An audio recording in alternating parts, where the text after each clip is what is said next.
The team go from scoring no touchdowns in 2 games to doing that.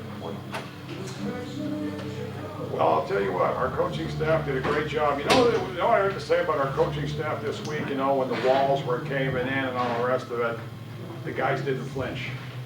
And they just kept coaching those guys to death. And I think that the message was clear early in the week that there was no surrender in our staff, and the expectation was that they would start to play to their potential. I think the message was clear, so I really want to sort of hand the credit to this victory over to the coaches. Obviously, we knew we had to do a few things today. This game wasn't going to be a 4-2 or a 7-6 game, apparently. Guys were full value.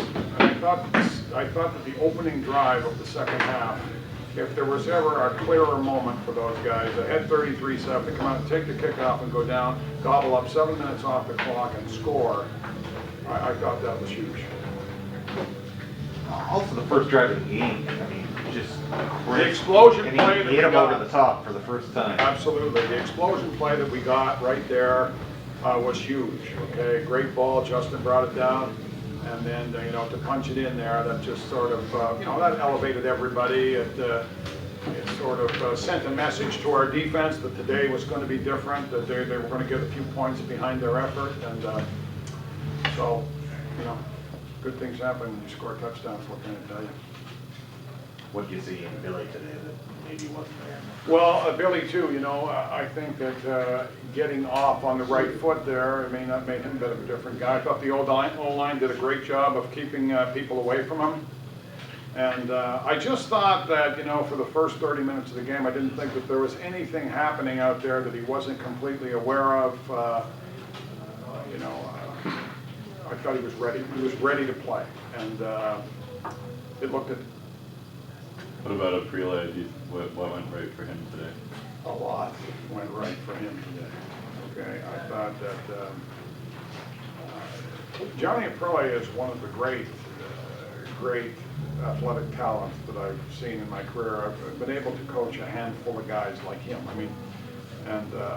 Whether or not his football career at the end will really live up to his his athletic ability, but if there's nobody who can run, jump, change direction, and pound for pound, the power in his core, the acceleration, and now he's just getting on to being a football player.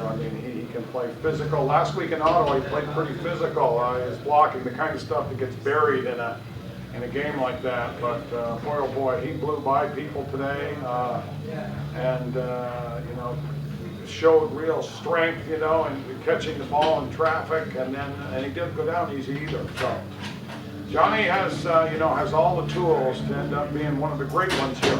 Okay, and I think you just got a glimpse of what he brings to the table.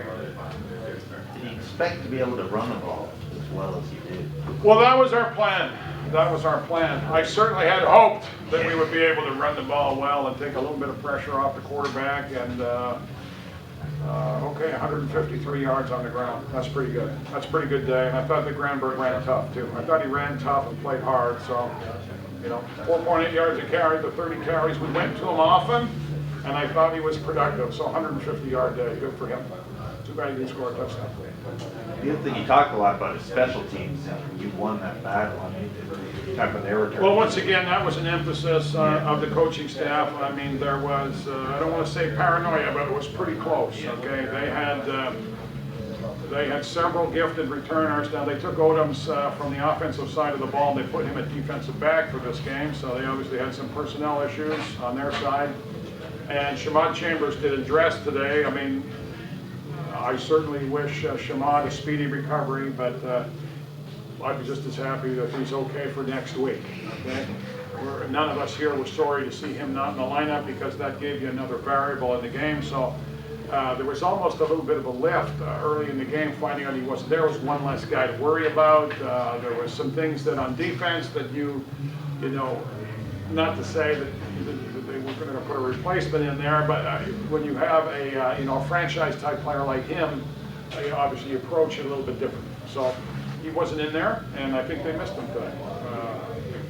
He's a playmaker for them, but we did a great job. I don't remember Heath getting any huge returns, okay? And he's one of the best out there, so I give him full credit. He's pretty good.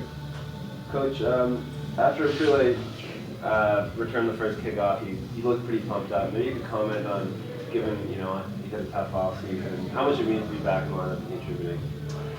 Well, this is a sort of a completion of a long period for John. As you know, he had some difficulty last year, but you know, faced the consequences of it like a man.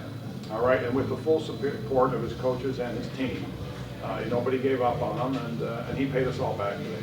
That's what he did.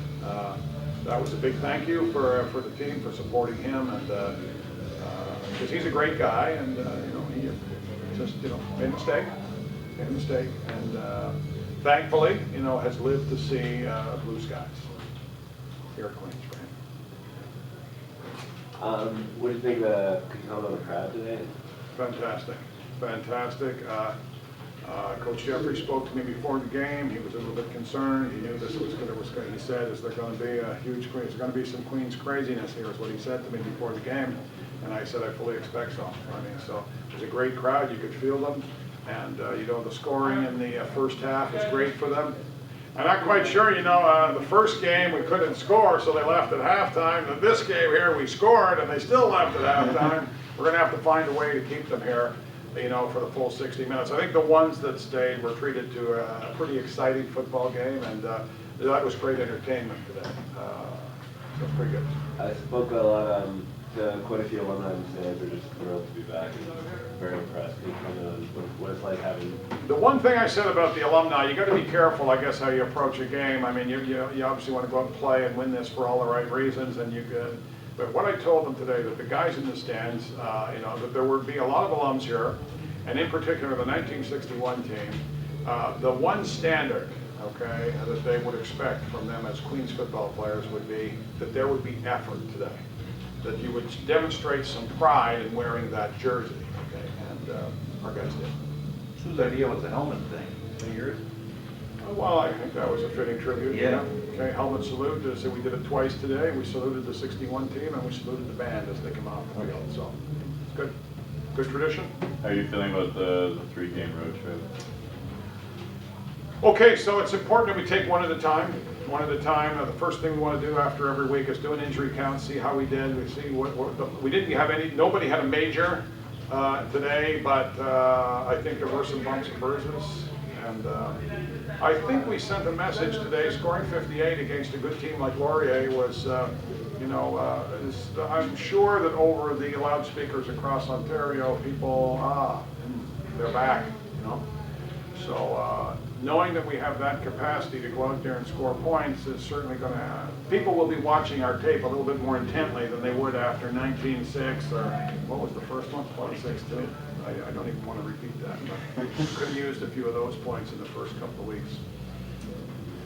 So we beat a good football team today.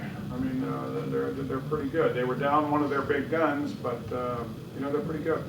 And there was just enough that happened in the fourth quarter to remind everybody that, hey, you got to play 60 minutes. There was, you know, we should have been able to win the second half. I don't think we did. I think we lost the second half 28-25 or something like that. You know, we should have been able to win both halves of that football game. That is a point that will not be lost on the head coach moving forward.